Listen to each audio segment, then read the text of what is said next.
तो आज हम लोग क्या पढ़ेंगे? पौधों के भाग एवं उनके कार्य।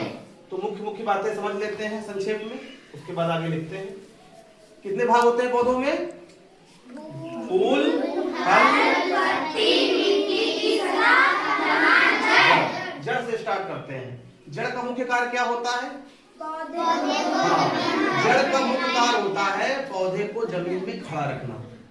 और दूसरा सबसे इंपॉर्टेंट काम होता है उसका, जब जड़ आप कभी किसी पौधे की निकाली देखिएगा, उसमें हल्के से रोए जैसी आकृतियां होती हैं, उसे कहते हैं मूल रोम। क्या कहते हैं? मूल रोम।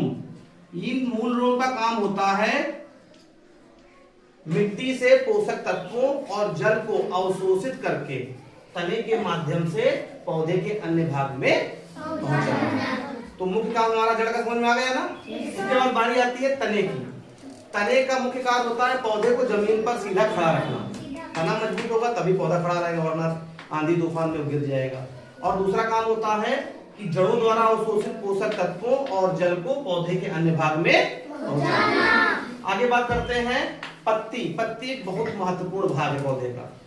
जिस प्रकार हमारे घर में किचन होता है, वहाँ खाना बनता है ना, उसी प्रकार पौधे का किचन है पत्तियां। पत्तियां प्रकाश संश्लेषण क्रिया के द्वारा पर्णहरिम, जो हरा रंग होता है पत्तियों में, वो उसके क्लोरोफिल के कारण होता है, जिसे हिंदी में कहते हैं पर्णहरिम।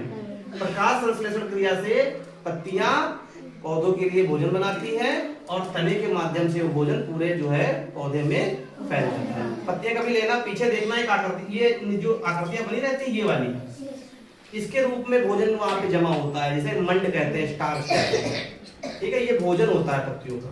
उसके बाद बात आती है हमारी फल और फूल की। ये बताओ पहले फल आया कि फूल आया? पहले फूल आता है, फूल आता है, उसके बाद फल आता है। फूल से ही फल बनता है। सभी फल किसी पौधे में फूल नहीं बनते हैं। अगर ऐसा हो जाए तो कितना ज्यादा उत्पादन बढ़ जाएगा ना। तो इस प्रकार मुख्य चीजें हमारी जो है इतने भाग होते हैं, इनको आप लोग लीजिए। ठीक है।